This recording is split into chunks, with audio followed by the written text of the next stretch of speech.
All right, last week, protesters brandishing guns and signs with Nazi imagery descended on Michigan State Capitol building to protest the state's stay-at-home orders. Writer David Neiwert took a closer look at the demonstration and found some disturbing methods to these protesters' madness. David Neiwert is an American journalist, blogger, and author. He received the National Press Club Award for Distinguished Online Journalism in 2000.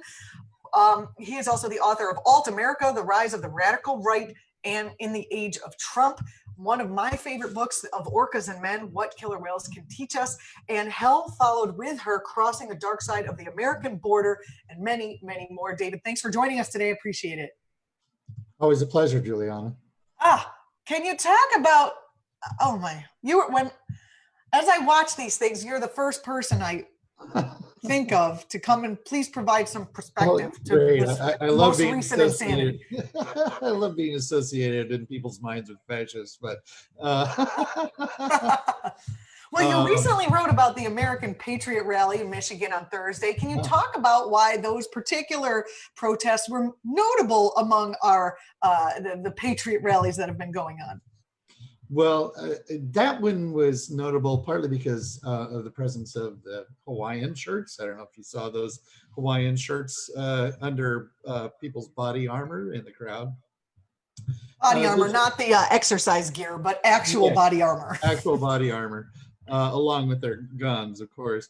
What those Hawaiian shirts signify is that those guys are ready and eager to engage in the Civil War with the rest of their fellow Americans, especially any American who wants gun control. These guys are, they call it the Boogaloo. And the reason they wear their Hawaiian shirts is that they have this fantasy that they're going to be engaging in a civil war. They have named it the Boogaloo, this coming civil war, partly for this classic alt-right irony stuff, and they have come up with a bunch of mnemonic nicknames for the Boogaloo, such as the Big Igloo and the Big Luau, which are these are ways that they can talk about their coming civil war on social media without being censored by the lords of social media. So they have in what way do they rationally think they're going to have a big Boogaloo and what's the point of the Boogaloo? To take back the government from the black people? I mean, what's the point? Yeah, the Jews. Oh, my bad. Of course. Yeah. No, that's the swastikas part. Okay. Yeah. Well, it's also from the evil liberals and the ordinary people that they would just as soon start killing as look at.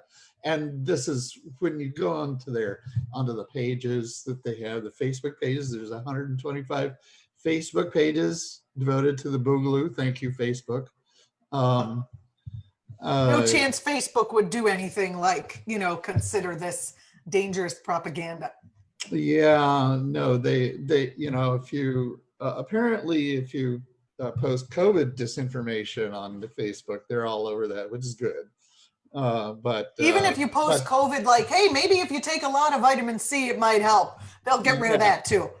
But if you post a meme talking about how you're looking forward to invading your neighbor's home to rob them of their toilet paper after you've killed them, that's quite okay, apparently, because there's a ton of these kinds of memes. I mean, how is that okay? Well, you got me. But this is what they're talking about. What they actually talk about mostly is combating government officials. So a lot of their targets are police and other politicians. They especially have a fantasy about assassinating leading politicians. Oh, well, no wonder Governor Whitmer didn't want to go outside. I had floated a theory yesterday that Whitmer, it's not only because she's a Democrat, but also because she's a woman that they are so. Absolutely. You notice that they haven't gotten up as nearly as upset with the Maryland governor, who's been saying more or less the same things because he's a man. Yeah, no, they get really upset with these female governors. They just hate their moms. They're still mad that their mom said they weren't allowed to run in the street, and now they want their freedom. You Yeah, know, like, freedom. good God. Spelled D-U-M-B. So, yeah, and so of course the Hawaiian shirts are a reference to the big luau. So when you see these guys wearing Hawaiian shirts, that's what they're doing. That's what they're on about. They actually want to engage in a civil war, destroy, end liberal democracy, and replace it with a fascist authoritarian state. David, have you had any response from actual Hawaiians about the shirt co-opting? I don't know, but anybody who knows me knows that I wear Hawaiian shirts in the summer all the goddamn time. Yeah, I know. So you I'm must really be pissed. pissed about this. Right. You're gonna have to put a disclaimer: Hawaiian shirt, but not like Nazi. Yeah, exactly. Although you do live in Washington State, right? So you might travel through some of these parts where that shirt can help you pass. Get my big Liz Warren button out and put it on. Right, exactly. So can we talk about, so who organized these protests, and what do we need to know about these groups?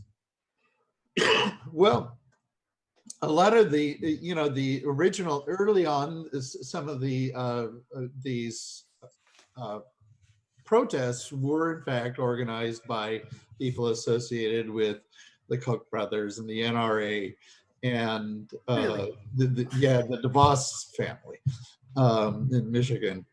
And but the thing about it is that people are thinking of this as being like the Tea Party, where these corporate interests came in and set everything up for all of these people to come in and do their thing. But actually, what's been happening this time around is that, I mean, that was actually like a year-long process that took place over. But what's really clear now is that they've very successfully cultivated this culture so far that they barely even needed to do any setup on these things at all. They gave people this template. The template spread on social media. And so essentially all of these sort of proto-fascists are just sitting out there eagerly waiting to take up the cudgel and go out on the streets and defend, what they think they're doing is defending Donald Trump. That's really how far is it possible that they're all going to get COVID? Because I was seeing it as, as long as no one's getting hurt, maybe this could be a positive. Like maybe they'll have a come to Jesus moment if they don't, die from it, if they just get it. Maybe, Well, all I can say is that Ammon Bundy, who was one of the first of these protesters, he did one of these protests in Boise, or actually in Emmett, Idaho, very early on, and has been one of the sort of leaders in doing these resistance protests. Last time Hammond was out this last weekend, people were saying that he looked pretty sick. Oh, so I don't know. I don't want to wish ill on anyone, but I do like the idea that people may learn something from their activities. You know what I mean? Like, I just worry about all of the innocent people that are going to be consequentially. I mean, if these guys want to get infected, more power to them. Go for it. Right, but you see them yelling right into police officers' faces. Yeah. Right into people's faces, the sergeant at arms, right into everyone's face. It's just and they're going out into grocery stores and infecting people there, and they're doing all of the stuff that you're not supposed to do during a pandemic. And so it's really, really I mean, I don't have a lot of compassion for them, but I have a lot of fear for the innocent people that they're going to be infecting David, I read a sort of piece areas. by Rabbi Michael Lerner who talked about like we should listen to them. They're coming from a place of, Yeah. I'm like, oh my God, are you crazy? Your liberals gone wild. Like, no, you don't need to listen to them. They're terrorists. I mean, we were talking about George Bush right before this, who used to famously say, you don't negotiate with terrorists. And I agree with him in this area. Can you talk, you referred to these people as using methods of terrorism. Talk about that. Well, yeah, they definitely I'm use. scared to go to the grocery store now that you told me they're on purpose going there to cough on people. Yeah. Well, that I don't, they've talked about doing that. I don't think they're actually doing that. I'm in Brooklyn. They're afraid to come here because the people they hate outnumber them by quite a bit. Yeah, you have all those people with strange Jewish clothing running around. Yes, right. And you can't tell who's who because we all have the black hair and yeah, could be right. Italian, could be Greek, could be Jewish. That's right. No, well, they're not really sharp on the uptake there. So at what point do you think the United States might actually take into account like domestic terrorism? I guess we'd have to be rid of Donald Trump at this point. Yeah, although I gotta say, actually, the FBI has been pretty amazing the last year or so in terms of actually taking this stuff seriously. There's been a lot of busts, particularly of some of these really dangerous neo-Nazi terrorist gangs like the Base and Adam Buffen Division. They very, very clearly descended upon at least those two operations, and so some of the others as well. So I think that the FBI has actually figured it out that these guys are a serious problem, and DHS has as well, although they've been a lot slower on the uptake as well. So. This is such, I mean, how can we be thinking about the right to assemble and the right to free speech during a pandemic? How should we be thinking about that? I mean, these guys are out there saying, well, the right to assembly, blah, blah, blah. They didn't seem to give a shit when they were putting Occupy Wall Street people in handcuffs, but now they're really mad, about that. Yeah. No, it's just whatever, anything they can seize on, they're all grasping at straws. But mostly they just, I mean, that's how this radical right has operated during the entire Trump era. I've been covering these street protests with over the last 3 years of the Proud Boys and the Patriot Prayer types. And it's really pretty funny because they will hold these street protests for just about any cause under the sun. If it's first in Portland, it was free speech. Portland and Berkeley, they were having these free speech protests. And then it was anti-Muslim protests. And then it was anti-sanctuary city protests. And there was just whatever is the, whatever's the cause du jour is what they will jump on. And basically what I've noticed, of course, is that they tend to choose their subjects by what's on Fox News. They really try to mine. That's so odd. I'm shocked. They really try to mine mainstream right-wing talking points in order to attract mainstream conservatives to come out to their very fascist events that they sponsor. That's really interesting. And then I noticed they're getting, these aren't very large groups. And I noticed they're getting outsized, media coverage. Yeah.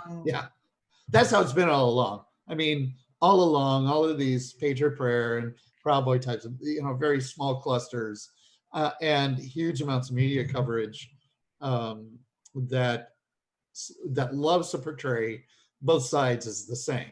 The anti-fascists are left evil, and the protesters are actually sort of semi-sympathetic right evil. I mean, that's how that gets portrayed in the media, and unfortunately, that's not what's happening at all. What do you think the left can do in order to counter this? I'm picturing, the streets are all shut down in New York. We could go 13 feet away from each other with our wear your mask signs, like we like public health, like a pro. I'm not noticing any. You know what we can do? We can out-survive them. That's said. That's what I say. You guys, I hate that they're going to take down people with them. Go and get yourselves infected and have fun with that disease, because I understand it's a really fun disease to have. Yeah. I've heard it's pleasant. David Neiwert. I wish I were a doctor. What do you expect in the how close are we to violence from these people? Mainly the violence that I'm fearful of is from this Boogaloo crowd. And I can see some of these guys actually deciding that they're going to take out some kind of liberal politician. But the other thing that I fear as much as anything is, a lot of what they talk about, like I say, is actually robbing their neighbors. They actually are, that's one of their favorite fantasies, is that we've prepared for the end of the world because we have AR-15s and you we forgot toilet paper, so now we're going to come to your house and rob you. Exactly. They say, I don't store up. I'm not storing supplies. I'm just going to take it from my neighbors. Are there any redeeming characteristics of these people? Like when Rabbi Michael Lerner said, like, we need to listen to them. They've been destroyed by the system. I'm done with that argument. I'm like, no, these people have no redeeming characteristics. They degrade humanity. They have no humanity themselves. They're just kind of a disease I know now they're going to be on my Twitter feed, but they're just a disease on our collective brotherhood and sisterhood here. Back in the 30s, Jean-Paul Sartre wrote a really great essay called Anti-Semite and Jew. And he pointed out that the whole essay really is about how there's really no point trying to argue with an anti-Semite, because they're not interested in argument. They're interested in dominance and in submission and making you into, humiliating you, and it's all a show. This is what's happening at the political level. This is Republicans exactly right. versus Democrats. We're like, let's hear what they have to say and then give them millions of dollars to give to their corporations. You know what I mean? Let's share, let's do this, let's be reasonable. And that makes a great point. It's a waste of effort. So if you have time, go read Anti-Semite and Jew. It's actually an essay for our time. So. David Neiwert, thanks for joining us. It's really nice to see you. I hope you're doing well. You can follow David on Twitter at David Neiwert, Neiwert. And next time those people do something horrible, we'll have you back on. All right. And hopefully I'll be on time. So. Oh, hey, David, now that we're kind of done, and I see Sasha's waiting for us. I know this is an add-on. Interview over. If you're following on YouTube, definitely click the like button and follow us. And but you did write the book about orcas, and I know you do a lot of research on orcas. And now we're watching, everybody's at home and the ocean is suddenly cleaner. Have you noticed any sort of positive impact on the orca population up there? No, not yet. That would have to be over a very long period of time before we'd see any impact. They haven't been back in here around the San Juans. We were going to be there this summer, but it got fucking canceled because of the coronavirus. We had the tickets. We were ready to go. We had the dates. We had the place. Paul was going to do some. We would have been hanging out because. I know.